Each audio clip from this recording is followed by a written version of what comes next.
Hi, I'm Emily. And I'm Gianna. And this is Booked Up Babes. Woo!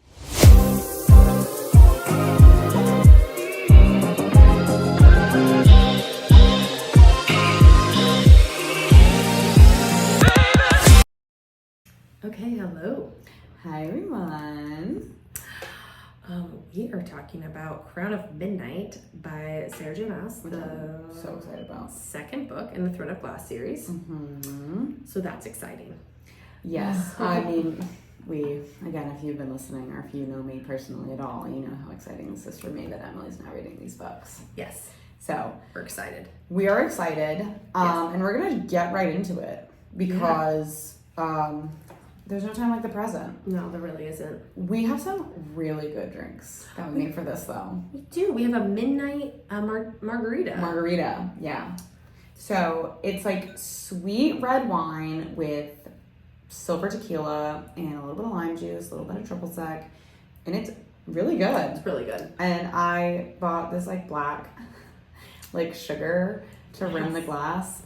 So if you're watching this at any point and you see that we have like black tones or anything like that, just mind your business. Yeah, okay? you know, we're gonna have a look about us. We do it for this. the aesthetics, for the vibe. Okay, it's an aesthetic thing. Just come along for the ride. All right. Cheers. Cheers. It is refreshing though. It is very good. Refreshing AF, which we need at this moment. Yes, because we are in New England with no central AC. Welcome to Newport in Old Homes. Yeah. And so sound control. Yeah. It is a project, but it's one that we love. So yeah, we're gonna get right into it. We have no time to waste. No, and you wanna know what? I'm so excited to talk about this book because I love Crown of Midnight. It's really, really, really, really, really good. It's a good book. Yeah, I really loved it.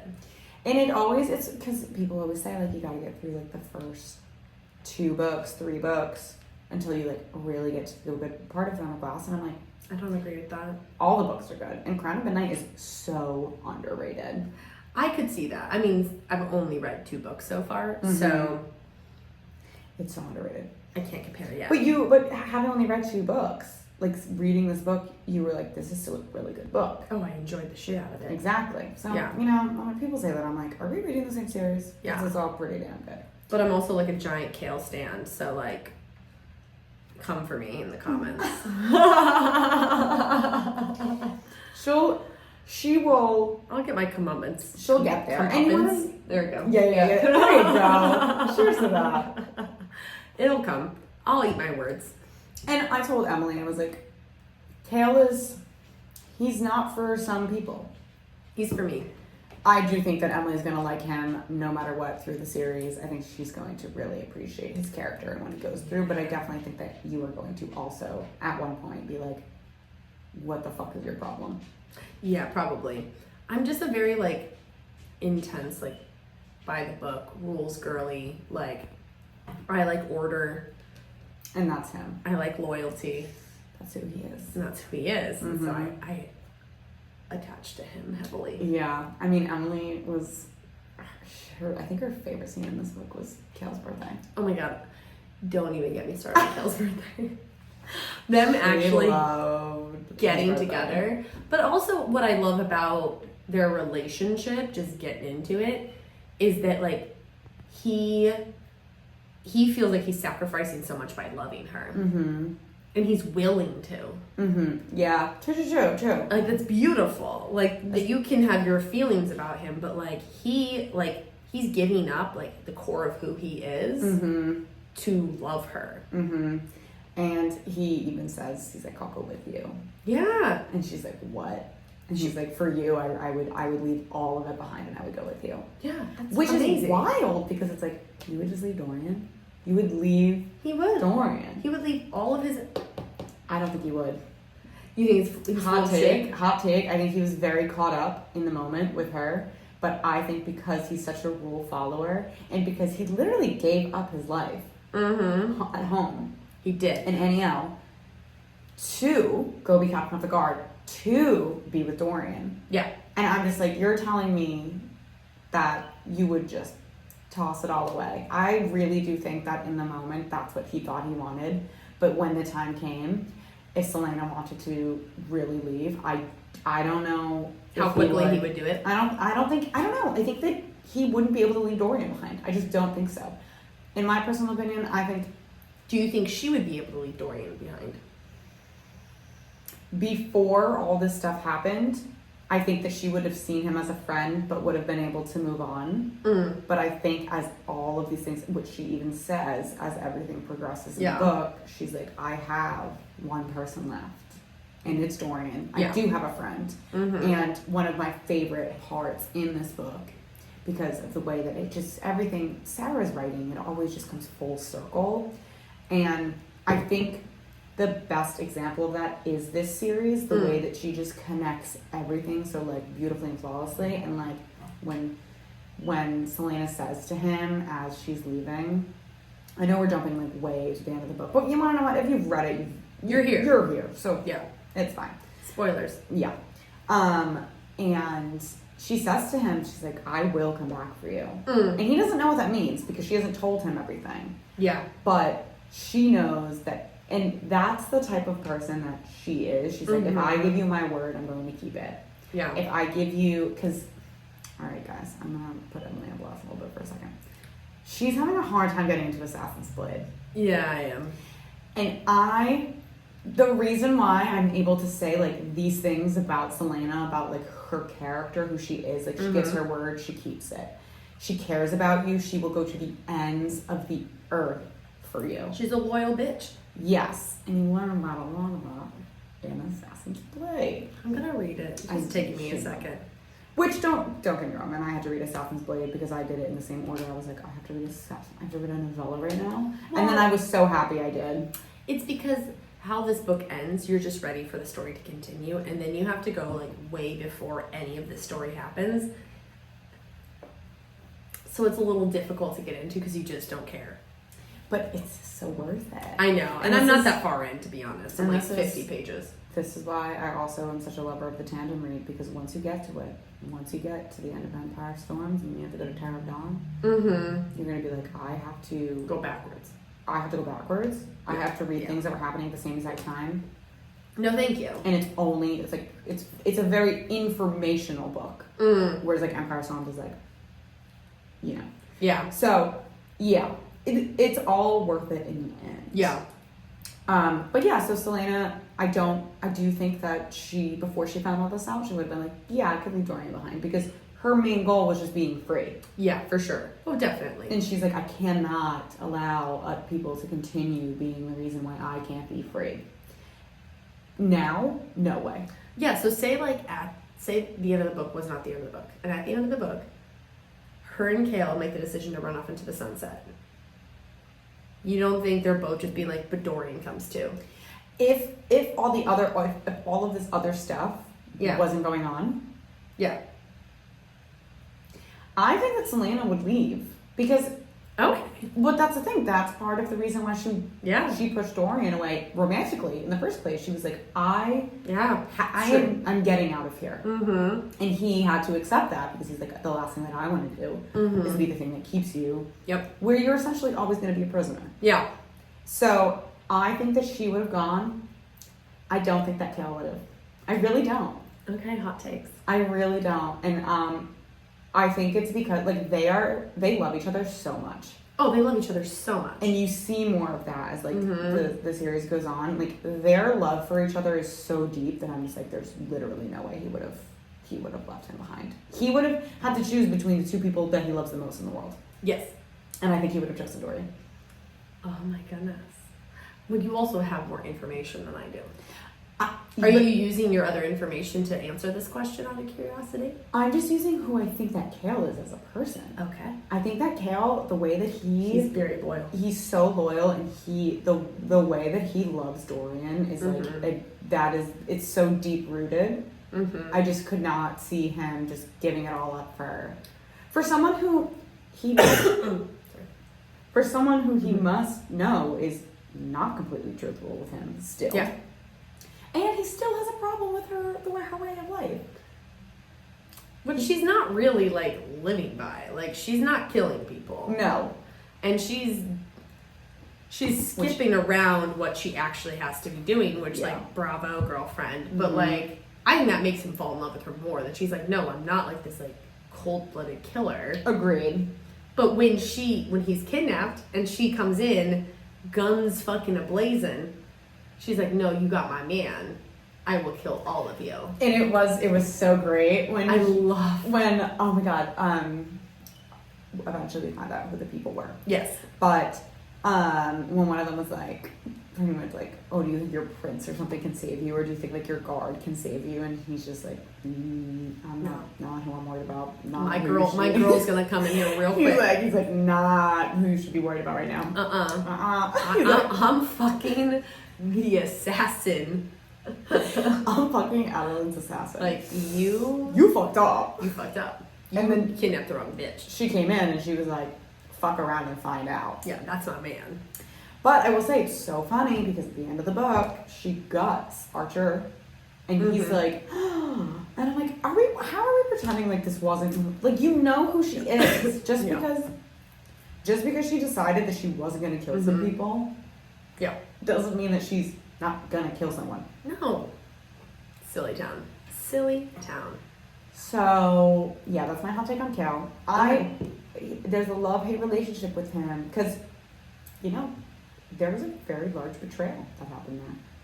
She felt, and I know you thought it was a bit of an overreaction. I side with him. And I think even if I get to know her better, I'll still side with him. Because I don't think what he did was wrong. I don't think him being like, oh, this is some information, but like, I'm not going to say anything is that big of a deal. I mean, it's a big deal, but it's not like I'm going to kill you, scratch your face up, and like hate you forever. But he's the reason why she couldn't save her friend, because he didn't tell her. He didn't tell her that the king was even interested. But they were pawns in a much bigger scheme that they didn't know they were part of. I know. But for the relationship that they were having, she's like, you didn't want to tell me that the king is interested in this person who means so much to me, which Kale knew that she meant so much to her. It's all very complex. See, I'm like, complex. And Kale knows that he could have told her. Like, he's not aware that he's not like, I'm innocent. Mm-hmm. But I think the depth of her frustration with him on that, or like anger, I'm like, girl, he didn't know it was going to come to this. Like, the king, even when the king tells him, downplays it. He doesn't make it seem like that big of a deal. He's like, just put more, like, there's a possibility of an assassination attempt. Like, I don't know. But, okay, yeah. We feel differently about this. But I've also read... Yeah, you have different facts more of the series. I've just, I've read Assassin's Blade. Yeah. It's true. I haven't. And I'm sure it has something to do with Sam. But... Oh, yeah. Yeah. 1,000%. And I get that. But even so, like, especially, like, after she finds out, like, it was a much bigger thing, like, they were just pawns, she does come down off a bit. Oh, yeah, I mean, yeah. She logically, like, comes off of her. By the end, she's saying, like, I actually don't know if she says I'm sorry, but she's able to have a conversation with him, like, honestly, and she's like, this person that I love and hate so much, because she loves him, but she also hates him for what he did, but she loves him because he's still Kale. Yeah, still her man. Yeah. Thank you. Cool. We have a black sugar all over our faces. But yeah, I mean, at the end of the day, like, Kale is still the person that she even says in the book that she looks at him and she feels like she's finally home. Yeah. And when you put that into perspective for who she is, and everything she's been through, I'm like, you look at this man and you feel like you're home, that's huge. It's huge. Huge.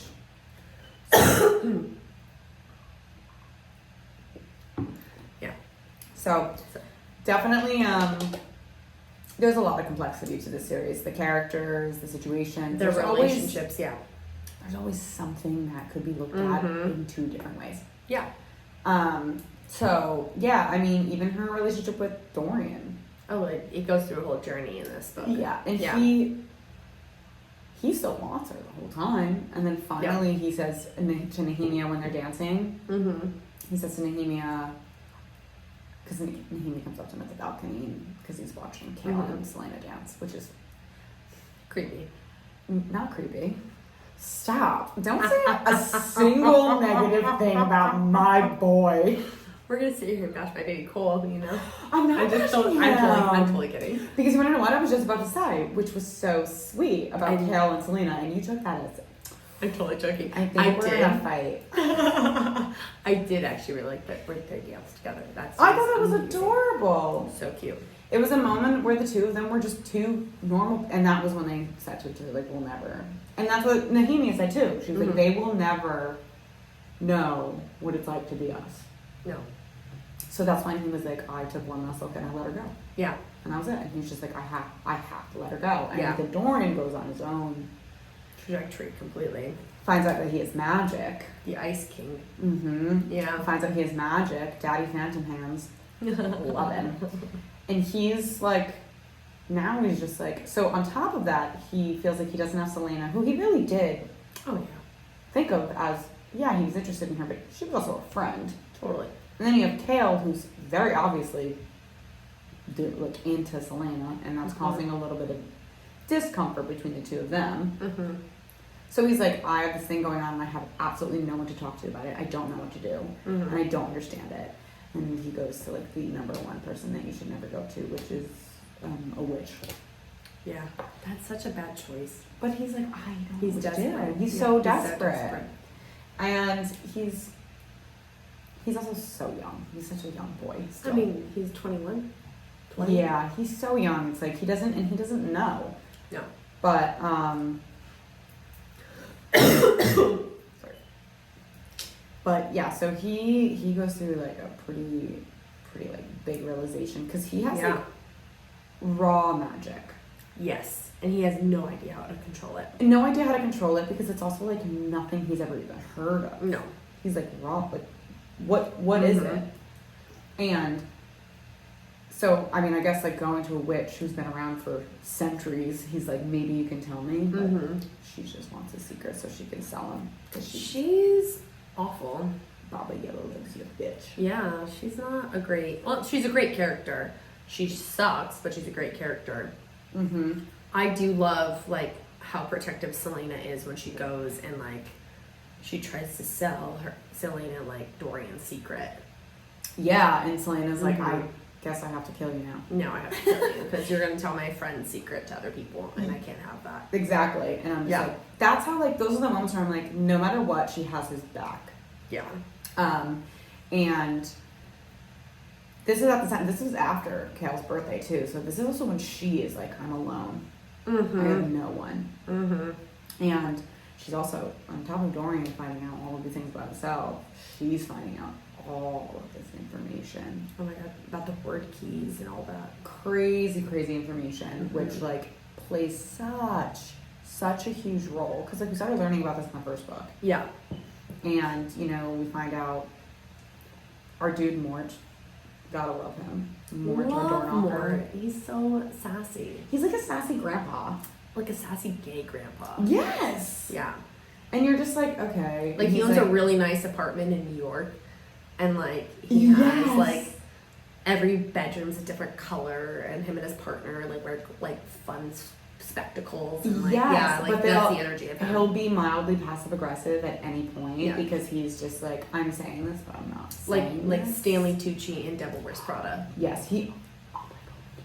Is that not Mort? Mort is Stanley Tucci in The Devil Wears Prada. That's what I picture. That's him. They are one.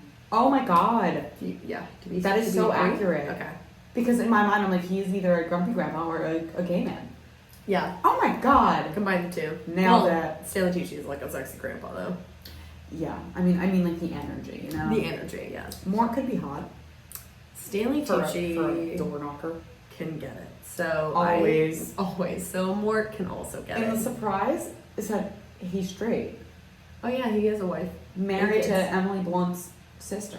Isn't that crazy? Yeah. Yeah, but you know what? Like, she's wildly younger than him. Like, by how much? I think they got like a 15 to 20 year age gap. It's Emily Blunt's sister.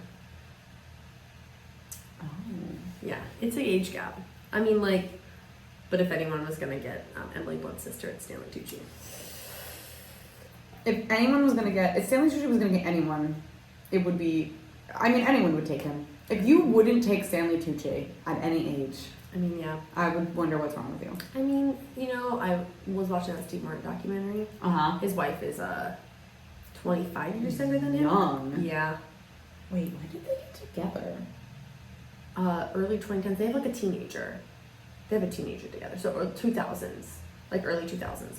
Sometimes I wonder, like, how was we as a society just like... They got together because she wrote an article about him for the New Yorker or something. And he was like, wow. And he was like this, and they just clicked as people.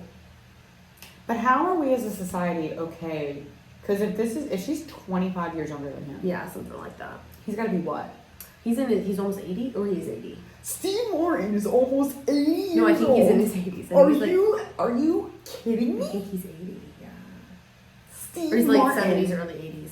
I like looked it up the other day. I forgot the information now, but, because that's what I do. No, he's old. He's older than you expect him to be. Oh, so that's not that bad. He was in his 30s in the 70s. Yeah, I feel like I have no idea what anyone's age actually is. Well, and Steve Martin's had gray hair since he was like 20, so he's a hard one to judge. He's older than Martin Short, his little buddy, his buddy. His buddy's like 76. I feel like I'm having like an existential crisis. You're welcome. I knew that Martin Short was older, and for no reason other than, like, I don't know. But he's younger than Steve Martin. I know Steve Martin. Yeah, no. They look great for their age. Look amazing. He's almost 80? Both of them? Or he might be in his 80s. Yeah. It's a Good cute genes. little documentary. Good genes. I know. Well, and money. Oh, that's, yeah. Being really rich helps. Anyway, so Stanley Tucci is more... Let's bring it back. We're like, we have to do this fast. We're in no AC, and now we're like talking about Steve Martin, but also here for it. We just go where the wind takes us, you know? Honestly, yes. Which honestly is nowhere because there's absolutely no breeze or AC in this room. There's nothing. So we're just standing. And it was the hottest night of the week. Okay, so anyways, so word keys. Yeah, those Let's talk about are big. keys. So the fact that Selena, because not only does Selena like spend more time in the tomb, like Elena's tomb, and she finds Gavin's sword, and she learns so much more about the history of Elena and like what they did, and she learns more about like word keys and portals and the Valg. Big thing, the Valg, those motherfuckers. And what we learn is that like they are from another world, and they have these word keys to open up the portal to the other world. Yeah, but they are scattered, so they don't actually know where they are, except the king, because more is like, so where there should be a word key is not. Yes. So Selena's like, okay, so the king. What's that mean? Because she's like, there is no way he's this powerful on his own. He removed magic. He removed the fae. Like, that's a lot. Like, there's no way that he's this powerful by himself. Yeah. And she's just like, this makes no sense. So then she puts two and two together. She's like, he must have. And more at the time was like, you know, he came down here and I didn't know if that's what he took. And what she actually, I think you remember, he went down there with Parrington. Yes, Parrington's up. Parrington knows what's happening. Yeah, which like another tie in there, like Kaltain, who is she's such a great character. I do love Kaltain as a character. Kaltain was a great character, and now she's being forced. And you know, one of the telltale signs that something is wrong, like all around, something is going on. Yes. In the castle. Yes. She's like, I have headaches, and I don't know if you remember her opium addiction. Who else starts getting headaches? Is it Dorian? No. It's Dorian's cousin. He does start getting headaches. He starts getting headaches. And suddenly they bring him into the storyline. And it gets mentioned that he's wearing a black ring on his finger. That's right. So if you have a black ring on your finger, that's made out of obsidian. Right? It's like a word. It's the word ring. Yeah. You know, it's made with that substance. Yeah. And it allows you to be subject to some things. Yeah. And Roland. Yeah, Roland's a character.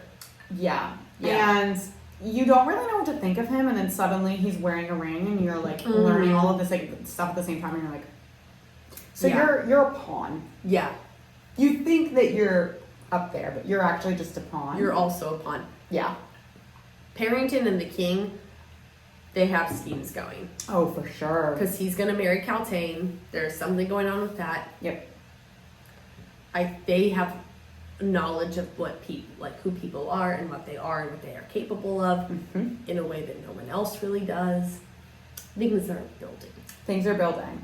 Yeah. So what I will tell you, so I think it's pretty obvious at this point that this part of the story is going to be a very big part of the series. For sure. Yeah, like, I can tell. Because it started coming up and then like basically this entire book, outside of the personal relationship aspect of things, it's all about this stuff. Like she gets like she finds like the Book of the Dead in the library. She goes into the catacombs of the library and she finds like a creature who looks like it was like once a human. Creepy. And Dorian finds her, and this is how they like are like, okay, we both are so very obviously like doing shit that the other one doesn't know what we're doing. And looking into the same things without realizing it. Yes, and like he's like, I have magic, and she's like, there's some shady fucking shit happening in your castle. Yeah. Like the clock tower is literally made out of all of wordstone. Yes. And that's why, and I don't know if you remember, she starts getting terrible headaches the closer she gets to the clock tower. So you know, Caltaine, there's some sort of wordstone something going on with her because she's talking about headaches, crows, the flapping wings. The big one is the flapping wings. That's important. Like all of these things where you're just like, what is going on with you? And then little things start happening with this. And yeah, it's just like so much foundation was laid. Yeah. Oh, for sure. You can feel it. Even when, as somebody who doesn't know what happens, I could feel foundation being laid. Like, yeah, is the story like hit me really hard? No, it's a lot. There's a fair amount of romance in this one. Oh yeah, her and Cal are definitely like fallen in love. Yeah, but then there's also a lot of world building and a lot of story building that you can tell will have a lot of launching off in the next books. Yeah. So like so much foundation was laid. So much foundation was laid with, you know, the word stones and like finding out with like Elena like what actually happened like with the Valg. Yeah. It's just this book was so important to the series. So when people like kind of are just like, it gets better. I'm like, you wouldn't have most of the series if you didn't have the plot line of Crown of Midnight. No, and there are tons of building block books. Like I think Crescent City 3 has a lot of building blocks in it, where you can see where it's going. Is it the best of the Crescent City books? No, but there's a lot of build. Just like, you know, when there's a season of a TV show that's a little more like dull. Yeah. And you're like, ugh, that was a dull season, but like you like. And it's usually season 2 of Outlander. Yeah. Dull as crap, but a lot of building. A lot of story building. And I think most first seasons of very good TV shows, like, okay, Game of Thrones, first season was great. But, like, if you don't know anything about it, and you're like, okay, so there's so much that's being set up. Sure. So I think that, like, Throne of Glass, Crown of Midnight, Assassin's Blade, like, those are, like, season 1. Yeah. And then you have Heir of Fire and Queen of Shadows, and I would say it was about season 2. Empire Storms, Tarragon, Kingdom of Ash, that's season 3.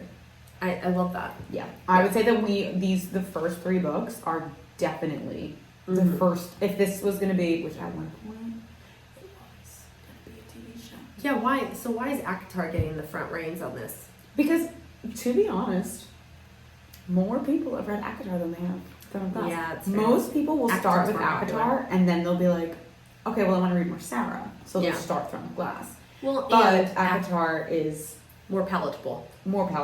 It's a romance. Mm-hmm. It's very like it's more fun and whimsy. People, you can get into it very easily. Whereas like Throne of Glass, like, it really is a fantasy with romantic plot lines and undertones. Mm-hmm. But I don't know. It was supposed to happen and isn't. And honestly, part of me is like kind of like good. Yeah. Because I'm like, I don't think you understand how like. Oh, you'd be very. I would be so nitpicky about every single thing they did. The only person that I would trust with the Throne of Glass, the adaptation, would be HBO. HBO does things well. If anyone but HBO picked it up, I'd be like, HBO or Amazon. I feel that Amazon does things well as well. If it was Netflix, no. And Hulu? Hulu? No.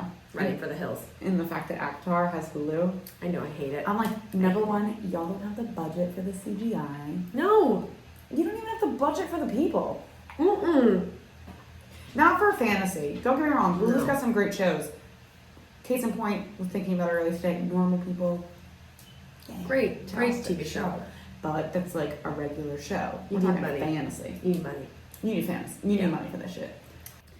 So yeah, that's like my lovely little rant on if this ever was a TV show and why I'm happy it's not. But anyways, so actually I really would love to talk about everything that happened with Nehemia. Let's talk about it. Because so the number one thing with Nehemia is she knew some shit. Because actually Selena and her last conversation was terrible. Oh yeah. It was Selena calling her a coward. Or vice versa. She called Selena a coward. Yeah. Because she's like, you have to own up to your responsibilities and what you're capable of. And Selena's like, I don't want to.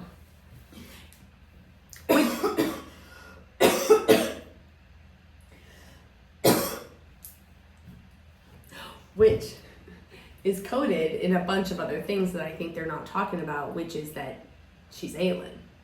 Yeah, I mean, so again, it's sometimes it's hard to talk about stuff because it's like I read all of this, but at the same time, I think it's really easy to tell that Nehemia, like, there are things that she knows. Mm-hmm. Because she even goes up to Dorian and she says, when you're ready, come find me. Yes. And he's like, what does that even mean? Like, what are you talking about? And then he gets mad. So, like, she is very obviously giving things away. Like, she knows things. I mean, we even find out that she speaks fluent, I guess, English.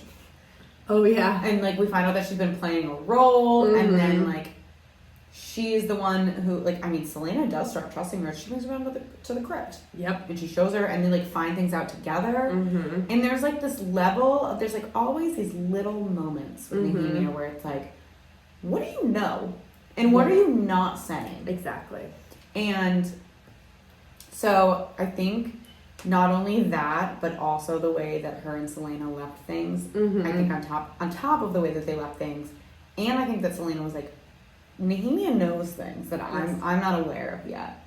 And I think without it being stated, Dorian must feel the same way. Oh, definitely. Considering he was waiting for Nehemia. Oh, he must feel like when she dies, the loss he must feel because he's like, I need somebody to answer questions, and she told me she would. Mm-hmm. And then she's just dead and gone. And his dad's his enemy at this point. And it happened in the castle. Mm-hmm. But Dorian also didn't know about the assassination threat, attempt, whatever. No. Because guess who didn't tell anybody? KO.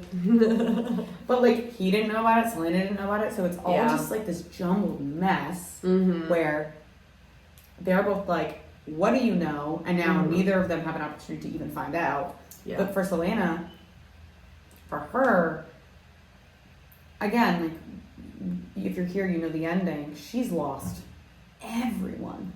Oh, yeah. So, like, this was, like, the one person that she felt like she really, really had, especially after, like, she felt like she had Kale, but, like, Nehemia was, like, her friend. Yes, for sure. And for all of that to happen and for her to find out that way, it's just, like, on top of all of the things that she's still, like, what did you know? Yeah. We were figuring things out together. Like, what did you know? And Nehemia was pushing to find out things. Yeah. And Selena's like, why do you need to know this? Why is this so important? Well, and it's really smart of Sarah to write a character who clearly has all the answers and is sprinkling them out, killing that person off. Exactly. For the reader, Well, genius. I mean, the crazy part of all of it is that we find out that Nehemia actually... So it's actually wild because she blames Kale because she blames the king. And she thinks that it's all... And this is why it's easy for her to talk to Kale at the end of the book, because she's like, you still... I feel wronged by you, but it wasn't your fault. Yes. You were a pawn. Because we find out that Nehemia is actually the one who orchestrated her own death. Yes. To kick Selena's ass into action. Yeah. Just crazy. And Selena's like, are you kidding me? Yeah.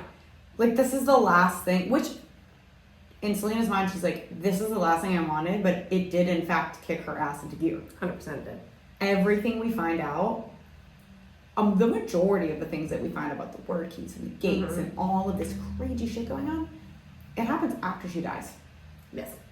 And it's don't get me wrong, Nehemia, girl, there are better ways. Communicate. Just communicate. There's better ways. Maybe just like tell her the truth. You didn't have to die. I don't know.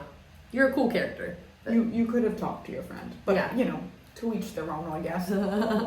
So she literally dies so that Selena will start like moving on the things that they've been talking about. Yeah. Which I think that in itself, before we get to the end, is a pretty big sign that like Selena's important. Yes. The fact that Nehemia died. Yes. For her to push her into gear, like, big deal. Well, and I would also say, like, when she tries to bring Nehemia back to, like, see her, and the, like, danger she puts everyone in with that, and, like, craziness that oh my ensues gosh, because of yes, that. the end. Yeah. Where they find out that she's Fae. Yeah. Like that. So it's like, you think you get the big reveal when, like, boom, she goes through the portal and you're like, oh, you're Fae. So you have magic. And you're like, oh, shit. Yeah.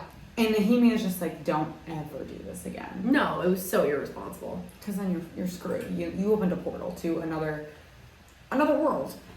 And that's when, you know, Kale comes through again. And that's when... Abu comes through. Oh, and it's because... No, he doesn't come through. Dorian comes through. Because Gavin comes to him in a dream. And he goes and he wakes up Kale. And he says, hey, something's really wrong. Well, yes. We need to go get Selena. Yes. Don't you take my friend away from my man. This is going to be a journey for us. It really is. It really, really is. Dorian, I would die for you. Kale, baby, I'm coming for you.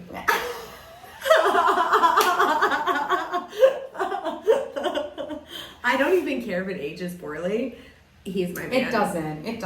He's my man. He's a very complex character. Like, my husband and I are both Capricorns. We're both, like, duty-bound motherfuckers. I know. I need a duty-bound motherfucker in my life. I feel like we're going to have a great time once we reach Air Fire. This is going to get really good. I can feel it already. Air Fire, Queen of Shadows, things are about to get really rocked up. This podcast would not be interesting if we agreed on everything. Of course not. Of course not. Just saying. But yeah, so basically Gavin comes to Dorian in a dream and he's like, there's something. Because Gavin is Dorian's ancestor. Yeah. And Elena is Aelin and Selena's ancestor, and they were married. Yes. So, like, Dorian and Selena are technically, in one way or another, kind of related. Yeah. Everybody, I mean, I'm not gonna lie, if you have magic or you're a fae, like any kind, in most fantasies, like, you're somehow someone related. Yeah. It's all about bloodlines. So he's like, you need to get to the tomb. Like, there's some bad shit. So they go, and then, you know, that's the moment that Selena's like, to save everybody, to save us all, I need to jump through this portal and become fae. And amazing. It's such a good scene. I think one of my favorite parts is because Dorian never looks at her differently afterwards, but Kale was like, oh my god.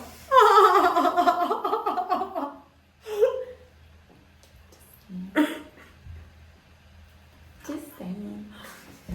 Yeah. I'm about to start a war. Things are about to go down. But either way, well, I mean, in the end, Kale is like, he does what he thinks is right. Yes. Which is I am going to Send her off. Protect her. And he thinks he does. And he doesn't run it by Dorian. Dorian's like, what the fuck are you doing? Yeah, for sure. I mean, I feel like they could have a little more, like, team bonding where they, like, the three of them get together and talk about their plans. They all act individually of each other and then cross paths at times. Well, because Selena never tells Dorian anything. No, they don't all. They're all acting individually and randomly intersecting. And like they would all be stronger as a crew with the same goal if they just like sat down and were all like, let's just put it all out there. Let's all get on the same team. And I understand why Selena didn't, because she's like, she was still learning so much. Yeah. And that's why she told Kale, she was like, if you hadn't done what you did, I could have stayed here and we could have figured this out together. But now you have to do this. I know. Alone. And you can't tell Dorian until you know more. Yeah. Because it involves his father. Yeah. You know? So. And he realizes his mistake. Oh, yeah. Yeah. He's like, fuck. I thought I was doing what was best for everybody. And this is the problem. When we don't communicate, things get lost in translation. That is the story of the end of this book. Yes. So, at the end of this book, we get the big reveal. Big reveal. And I'm pulling up the quote because, like, this quote is everything to me. Everything. And if you ever listen to the audiobook. You have? Oh, fuck yeah. Look at that. Of all of these books. Every single one. Oh my god, look at you go. But this is my favorite series. Yeah, it's fair. So you have it in all aspects. I just, I have them in physical copies. I have them in Kindle, I have them in Audible. I got them all. Yeah. And there's the moment at the end where Selena takes the biggest risk of her entire life. And she tells him a date, which is... Yes. All he needs. All he needs. And he's like, I don't understand what this means. And she was like... You'll know. You'll know. And he says, I love you. And she says, nothing. Oh my god. And it's because she's like, once he knows who I am, there's... I don't think he'll love me back. He'll love me back. And also, she says the word, she's like, I'll always choose you. And I'm like, bitch. Don't make that promise. Don't do it. Don't do it. She's also young. She's also young. And she's also very much speaking from this one personality and person that she has created. Because she spent years being anyone other than who she is. Yeah, for sure. And in case you forgot, let me read it to you. Do it. Okay, so it starts with, because it's also crazy because it's like this is the reason why, I remember we've talked about it in the Throne of Glass episode, and I was waiting for the connection to be made. This is why she never looked the king in the eye, because Ash River eyes are so distinctive. Oh. That's why and that Kale points that out. He's like, that's why she never looked him in the eye. Looked him in the eye, because if she did, he would know who she was. Yeah. Because this is Ash River eyes, the fairest eyes from legends old, of brightest blue ringed with gold. Like, so distinctive. Yeah. And then here we go. Selena Sargothian wasn't in league with even Ash River Galathinius. Selena Sargothian was an Ash River Galathinius, heir to the throne and rightful queen of Terrasen. There it is. And like and then I think also like pronunciation. That was really good. I would have butchered that. Thank you. I've had a lot of practice. But yeah, like that's the last line is Selena was the lost queen of Terrasen. Like I think that was actually the last line. Wait. It's close to it. The last line was Kale sank to his knees. Oh, my babes. He's like, oh shit. There's so much that he's going through his brain in that moment. Yeah, and I mean, even without starting Air of Fire, I feel like we can pretty much. What do you think his next thoughts are? Without starting Air of Fire. Ooh, great question. I think he's gonna be mad, frustrated. Okay. I think he's going to respond negatively to a lot of this information. Like, how do you think he's going to feel He's about going to be her? very conflicted because he's going to be like, I love this woman, but I don't love who she is. I just think he's gonna have a lot of issues with his own, like, in his brain. Mm-hmm. Like, yeah. Yeah, that's what I think. Yeah. Okay. He definitely, well, because if you really think about it, sorry. If you really think about it, really think about it, she's the greatest threat to his country. His kingdom. His kingdom. Country. What? His king, his prince. But he defends. All of it. Yeah. She is the biggest threat because not only is she the lost queen of Terracin, which was a great, great land, she'd also say. Yeah. Well, it's like, when you, like, let's just put this in a different perspective, right? Like, say you fight for the USA military, and you're in war, and you fall in love with the person who is the biggest threat to the USA. How do you respond to that? And you're not just in the military, you're like the head of the military.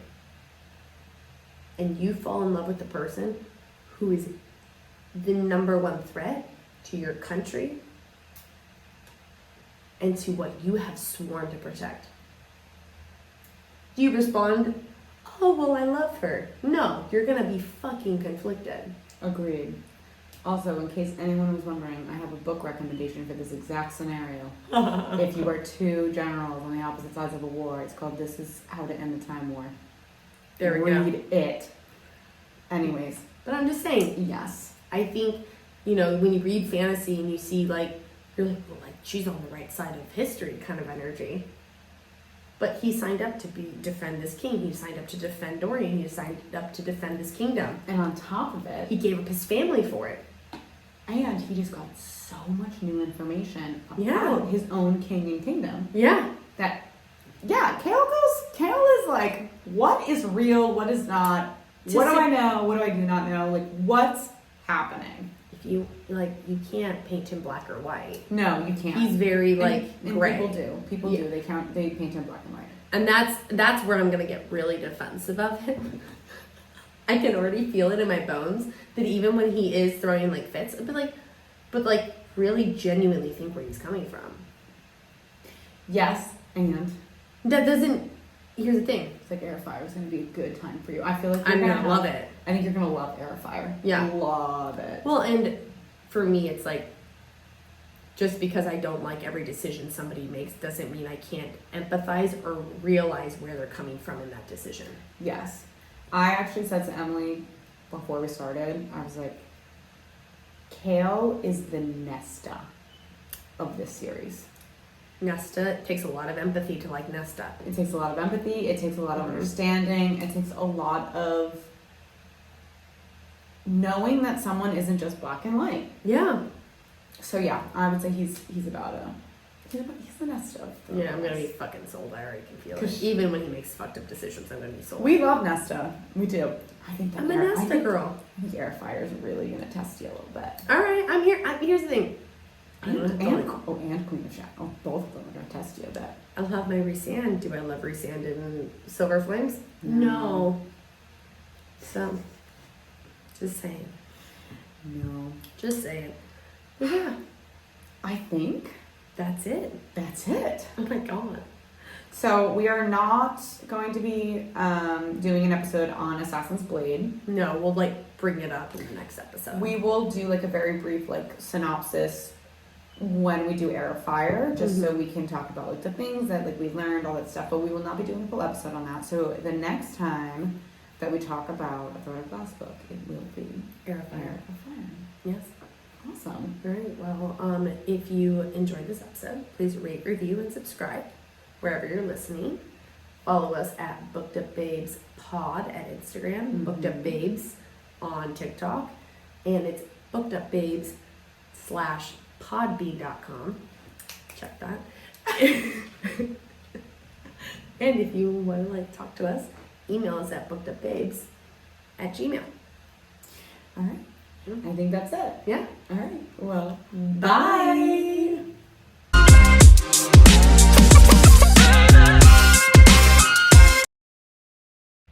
Yeah.